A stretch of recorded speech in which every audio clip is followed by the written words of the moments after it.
뭐 손정 회장이 뭐 꼭 성공만 했느냐 그건 아니거든요. 신세계, 롯데, 이마트 다 합쳐서 10조라고요. 이 사람들이 미쳤나? 우리가 이커머스 기업할 때 쿠팡 같은 경우에 2010년에 설립이 돼가지고 불과 한 10년이 안 되는 기간 동안에 기업가치 10조 기업으로 성장을 했다, 이런 평가를 받고 있는데, 일단 이커머스 기업이 이 정도의 가치를 인정받고 있다는 데에 대해서 두 분 어떻게 생각하시는지 궁금해요. 자기들끼리 평가하는 거죠. 실제로 그런 건지 아닌 건지는 뭐 알 수가 없어요. 이게 굉장히 핵심적인 얘기가 될 수도 있어요. 롯데쇼핑의 시가총액이 3조 4천, 신세계가 2조 8천 9천 정도 돼요. 이마트가 3조 1천, 세 회사가 합쳐서 10조가 안 돼. 조금 가량 되네. 돼요. 10조 원 가량 돼요. 근데 쿠팡은 2018년에 1조 원의 손실을 낸 기업이잖아요. 네. 앞으로도 상당 기간 계속 대규모 손실을 낼 거란 말이에요. 근데 이 기업의 기업 가치를 10조로 평가하고 있어요. 웃기죠? 네. 실적 측면에서는 전혀 설명이 안 되는 이 기업 가치가 어떻게 나온 거냐. 이 사람들이 미쳤나? 라고 생각했어요. 소프트뱅크의 손정희 회장이 지금 쿠팡에다가 30억 달러를 집어. 3조 5천억 정도 된다고 하더라고요. 네. 30억 달러, 3조 5천 돼요? 안 네. 되지 않아요? 한 30억 달러를 투자했는데 바보냐. 투자한 이유가 있을 거 아니에요. 손정희 회장이 얘기하는 것처럼 한국의 아마존이 돼서 지금 아마존은 대규모 이익을 내기 시작했잖아요. 쿠팡이 아마존처럼 완전히 이렇게 이 턴어라운드를 해서 이익을 어마어마하게 내서 그 이익으로 10조 원의 가치를 평가받게 될 것이다라는 확신을 하고 있느냐? 저는 아닐 것 같거든요. 기업 가치를 평가하고 있는 사람들이 지금 쿠팡을 10조로 보는 이유가, 쿠팡이 한국 유통시장에 권좌에 오를 것이야, 앞으로 많은 이익을 내줄 것이야 라고 계산해서 10조를 때렸을 것 같지 않아요. 신세계, 롯데, 이마트 다 합쳐서 10조라고요. 신세계, 롯데, 이마트가 시장에서 도태가 돼야 쿠팡이 그 자리에 올라갈 수 있어요. 이거는 상식적으로 좀 어렵잖아요, 생각하기가. 네. 그러면 10조 원의 가치를 매기는 요소는 다른 데 있다라고 생각해요. 배달의 민족은 이익을 내요? 이익을 내고 있는 구조죠. 이익이 많이 나요? 3조 원의 이익이 나요? 그 회사의 실적으로는 기업 가치를 설명할 수 없는 기업들이 꽤 있죠. 근데 그런 기업들의 특징을 보면 데이터? 네트워크? AI? 쿠팡이 IT 기업이라고요? 뭐 이런 용어들이 막 들어가 있어요. 쿠팡은 스스로를 데이터 기업이라고 또 얘기를 하고 있고요. 쿠팡에 투자한 펀드 이름이 소프트뱅크 드림 펀드인가? 비전 펀드. 비전 펀드. 비전 네네. 펀드. 그래서 손정희 회장이 그런 얘기를 했더라고요. 그러니까 SVF는 AI와 무관한 기업에는 투자하지 않는다. 쿠팡이 AI 기업이라는 얘기거든요. 그럼 AI 기업의 핵심은 데이터에 있는 거고요. 그러면은 손정희 회장은 쿠팡을 온라인 쇼핑 업체가 아니라 굉장히 많은 활용할 수 있는 활용 가치가 있는 데이터를 보유한 기업으로 보고 투자를 했을 수 있다. 어떻게 보시나요, 일구님께서는? AI와 그 뭐 손정 회장이 투자했다고 해서 꼭 그 가치를 인정해줘야 된다, 저는 그렇게는 생각을 해요. 네. 아니 그 10조를 이야기하는 근거를 찾아보고 예. 네.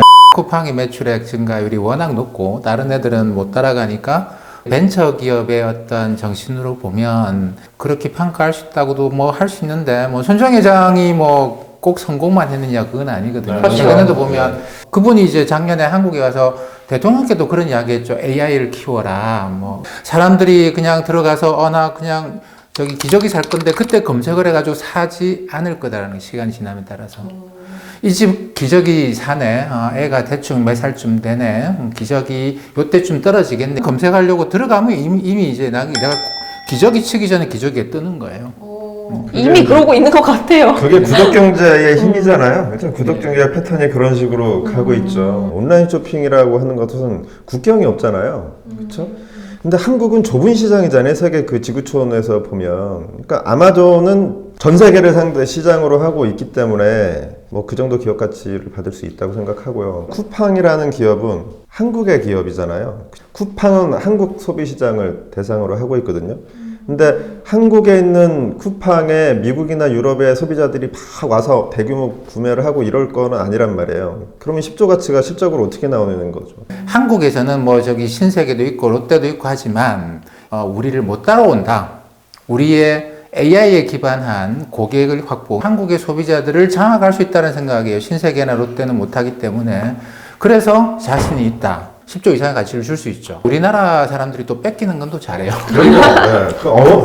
바로 네. 따라하죠. 쿠팡이 뭐 아무리 그 AI라고 하더라도 우리가 못 따라한다고? 에이, 그건 아니죠. 또 하나는 쿠팡이 고객을 이제 딴 데 못 가게 하고 자기들도 계속 오게 하는 플랫폼이 없어요. 맞습니다. 쿠팡 앱만 검색을 하는 게 아니고 가령 이제 인터넷 브라우저 열어가지고 내가 기저귀 쳐버린단 말이죠. 그러면 그 인터넷 브라우저를 쿠팡이 어떻게 장악할 거냐라는 겁니다. 그러니까 쿠팡이 이 스마트폰을 장악하지 못하는 한 아무리 뛰어난 AI, 아무리 뛰어난 데이터 축적을 갖고 있다고 하더라도 요거는 제가 볼 때 큰 의미가 없어요. 온라인 쇼핑이 발상하는 플랫폼들이 있을 거 아니에요, 그죠? 뭐 쿠팡도 그 중에 하나의 플랫폼이고 네이버라든지, 그다음에 카카오라든지, 유튜브라든지 이런 것들도 이제 그 플랫폼이 되잖아요. 네. 그러니까 온라인 거래가 가장 많이 일어나는 플랫폼이 네이버예요.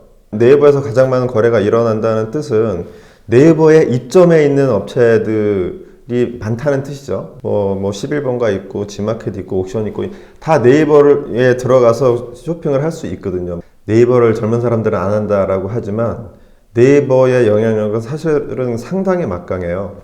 그 젊은 사람이 아니라서 그런 말씀 하시는 것일 수도 있어요. 아니, 근데 실제 거래가 가장 많이 압도적으로 일어나는 데가 네이버. 데이터를 확보하는 측면에 있어서도 어쩌면 쿠팡보다 네이버가 유리할 수도 있다는 거예요. 데이터를 가지고 있으니까. 그렇죠.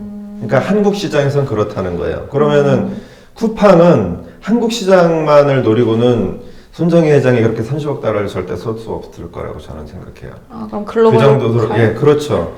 그 쿠팡 LLC가 미국 법인이고, 네. 재밌는 게 쿠팡이 각 세계 개발 센터를 가지고 있어요. 그래요? 현지 개발자들을 고용을 하는데 현지에 있는 유능한 개발자가 본국에 머물면서 근무를 할 수 있는 환경을 만들어주기 위해서 그걸 한다고 해요.